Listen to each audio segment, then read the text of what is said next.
Hello friends, কেমন আছো? আমার একটা ডেইলি লাইফ ব্লগ দেখার জন্য তোমাদের অনেক অনেক ওয়েলকাম। তো আজকে আমি যাচ্ছি বিয়েবাড়ি, মানে বরযাত্রী। রাত্রি তখন ওই 8টা 15 মতো বাজে। আমি আর তন্ময় চলে যাচ্ছি বরানগর।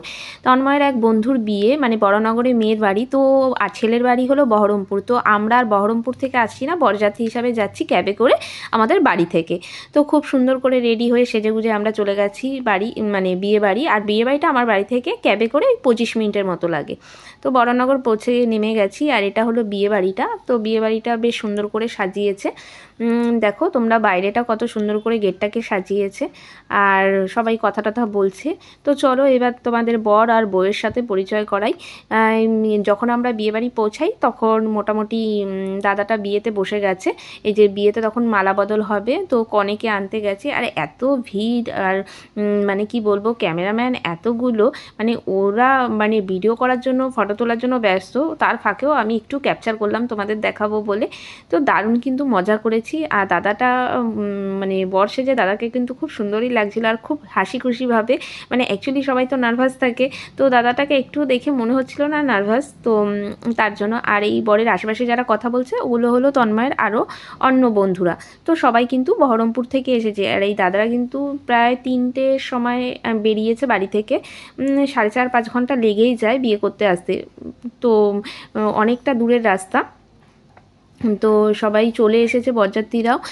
মানে দাদাটা আগে এসেছে আর বরযাত্রীরা একটু পরে এসেছে। তো এই যে কোণে চলে এসেছে, এখন 7 পাকে ঘোরানো হচ্ছে। 7 পাকে না, মানে বরের চারিদিকে ঘোরানো হচ্ছে। এটা দেখে আমার নিজের বিয়ের কথা মনে পড়ে যাচ্ছে, যে হ্যাঁ আমিও এরকম মানে পিড়ি করে ঘুরেছিলাম তন্ময়ের চারিদিকে। তো এই যে বিয়ের জায়গাটা, তারপর একটু বিয়ের জায়গাটাও চলে এলাম। এখানে সবাই গুরুজনরা বসে আছে, আর এখানটাতে পুরোহিতও বসে আছে। তো একটু খিদে পেয়ে গেছে, তো সন্ধ্যাবেলা যেহেতু বাড়ি থেকে চার বিস্কিটই খেয়েছিলাম, তো তারপর ভাবলাম যে একটু কফি আর পকোড়া খেয়ে নিই। তো ওখানে পনির পকোড়া, তারপর হলো চিকেন পকোড়া ছিল। একটু কফি খেয়ে আবার ওপরে চলে আসলাম বিয়ে দেখার জন্য। এটা একটা ভালো, যে বিয়েটা একটু তাড়াতাড়ি হলে না ভালো হয়। এই যে তন্ময়, তো পরে ওর জন্য আবার একটা কফি নিতে এলাম। ও কফি খাবে, তো ওপরে রয়েছে, আমি ওর জন্য একটা কফি নিয়ে যাব। তো কফি নিয়ে আবার ওকে দিয়ে দিলাম। আর বিয়েবাড়িটা সুন্দর করে তোমাদের একটু ঘুরিয়ে দেখাই। মানে এটা হলো একটা কমিউনিটি হল, যেখানে বিয়ে বিয়েবাড়ি, এখনকার বিয়ে বাড়িগুলো তো একটু অন্যরকম, এটা একটু পুরনো টাইপের বাড়ি, সেটাকেই বিয়েবাড়ি লজ করে দেওয়া হয়েছে।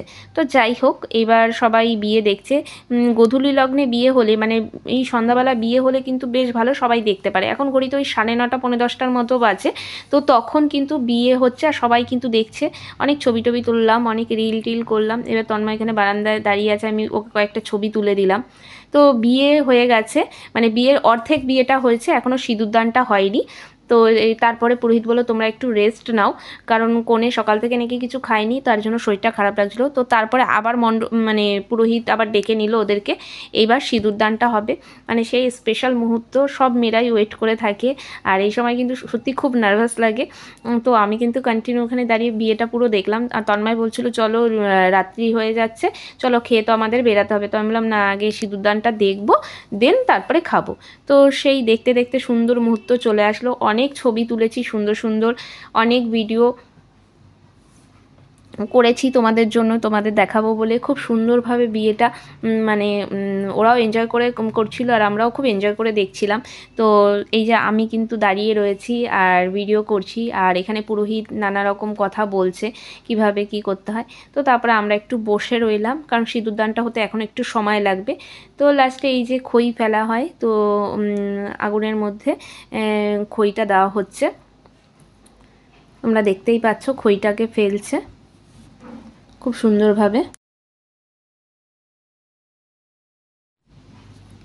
তো তারপরে খইটা আস্তে আস্তে ফেলে দিল। আর খইয়ের মধ্যে আবার একটা পানও মনে হয় ছিল, তো পানটাও এই আগুনের মধ্যে ফেলে দিল। পুরোহিত এবার নানা রকম মন্ত্র বলছে। 7 পাকে ঘোরা হবে, এরপরে তারপরে সিঁদুরদান হবে। তো খুব সুন্দর লাগছিল দেখতে, আর সবাই খুব আনন্দের সহিত দেখছিল, ছবি তুলছিল, আর সবাই ভিডিও করছিল। এই যে সেই মানে মুহূর্ত যেটাতে মানে একদম মানুষের জীবনটাই পাল্টে যায়। তো সেই দেখো সিঁদুরদান, এখন সিঁদুরদান হবে। তো দুজনে দাঁড়িয়ে আছে, তারপরে এবার বসবে। আর পুরোহিত বলে দিচ্ছে কিভাবে সিঁদুরদানটা করাতে হবে। কিন্তু এখনকার দিনে ওই যে একটা কথা আছে না, পেছনে কাকিমা জেঠিমারাই সিঁদুরটা পরিয়ে দেয়, কিন্তু এটাতে বেশ ভালো কেউ ছিল না। মানে বলেছে যে তোমরা হাতটা ছেড়ে দাও, ও নিজেই পরিয়ে নেবে। মানে দাদা বলেছে আমি নিজেই পরিয়ে নেবো, এটাই ভালো। না হলে সিঁদুরদানে কাকিমা জেঠিমারাই অর্ধেক টেনে দেয়, কিছু মানে কীরকম একটা যেন লাগে। তো এবার দুজনে বসে পড়ছে, এবার সিঁদুরদান হবে।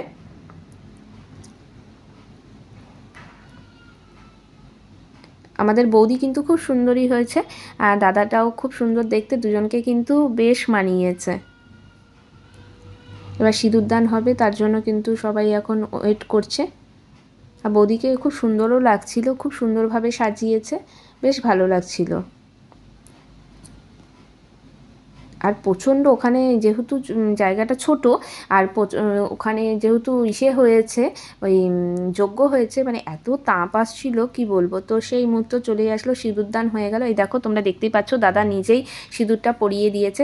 তো সিঁদুর তো পরিয়ে দিয়ে লজ্জাবস্ত্র দিয়ে ঢেকে দেওয়া হয়েছে, কিন্তু ক্যামেরাম্যানদের জন্য দাদাকে যে কতবার সিঁদুর পরাতে হয়েছে কি বলবো তোমাদেরকে। কারণ দাদা অনেকবার সিঁদুর পরিয়েছে, যেহেতু ওরা মোবাইলে যেন ভালো মতো ছবিটা নিতে পারে, ভিডিওটা নিতে পারে। আর ওদেরও কোনো দোষ নেই, কারণ ওরাও তো চাইবে ভালো মুহূর্তটা একদম ক্যামেরাবন্দি করে রাখুক, তার জন্যই তো ওদের হায়ার করা, তাই না? তো দিদিকে মানে বৌদিকে কিন্তু দারুণ লাগছিল সিঁদুর পরে, খুব সুন্দর দেখাচ্ছিল, খুব সুন্দর। আর দাদাও খুব হেসে হেসে, তোমরা দেখতেই পাচ্ছ যে অনেকে নার্ভাস থাকে, কিন্তু দাদা কিন্তু একদম নার্ভাস ছিল না। আর খুব আনন্দ করেই কিন্তু দুজনে বিয়েটা করলো, আর খুব এনজয় করছিল। তো লজ্জাবস্ত্র দিয়ে ঢেকে দেওয়া হয়েছে। দেখো আবারও কিন্তু মানে সিঁদুর কিন্তু পরানো হয়ে গেছে, কিন্তু এটা জাস্ট শো, যেহেতু ফটো বা ভিডিও তোলার জন্য। দেখো দেখতেই পাচ্ছ তোমরা, খুব সুন্দর মুহূর্ত, দারুণ একটা মুহূর্ত। তোমাদেরও কিন্তু এই ভিডিওর মাধ্যমে দেখিয়ে দিলাম বিয়ে বাড়ি কিন্তু শীতকালে অনেক থাকে। আমারও কিন্তু এবছর এই বিয়েটা আমি পেয়ে দারুণ খুশি, কারণ সবাই বিয়েবাড়ি যাচ্ছে, আমারও একটু ইচ্ছা ছিল যে একটা বিয়েবাড়ি নেমন্তন্ন পাই, তো ফাইনালি পেয়েই গেছিলাম। তো দারুণ মজা করেছি। এ দেখো কত ছবি উঠছে, চারিদিকে শুধু মোবাইল ফোন ক্যামেরা দিয়ে সবাই ক্যাপচার করছে। দারুণ, খুব সুন্দর। আর ব্রাহ্মণরাও খুব খুশি, তোমরা দেখতেই পাচ্ছ। তো লাস্টে ফটো সেশন চলছে, বিয়ে একদম সম্পূর্ণ হয়ে গেছে। ব্রাহ্মণ বললো সবাইকে প্রণাম করে এবার তোমরা জল মিষ্টি খেতে পারো। তো বিয়ে শেষ, এবার আমরা চলে গেলাম খাবারের টেবিলে। তো এবার দেখো মানস ও মুনমুন, আমার দাদা আর বৌদি নাম মানস ও মুনমুন, আর কি মেনুতে আছে এই যে তোমরা দেখেই নিলে। তো আমাদের প্লেট দিয়ে দিয়েছে আমাকে, তন্ময়কে। এবার আমরা খাচ্ছি, এটা হলো ফিশ ফ্রাই আর স্যালাড সাথে পড়ে গেছে, সাথে কিন্তু নানপুরি আর চানা মশালাও ছিল, কিন্তু আমরা দুজনেই কেউ খাইনি, কারণ চিকেন পকোড়া কফি টফি খেয়েছি, তো ওই জন্য ওটা আর খেলাম না। তারপরে পোলাও আর খাসির মাংস চলে এলো, সেটা খেয়ে নিলাম। লাস্টে চাটনি, পাঁপড়, মিষ্টি এগুলো এসছে শেষ পাতে। লাস্টে এসছে আইসক্রিম। কেমন লাগলো?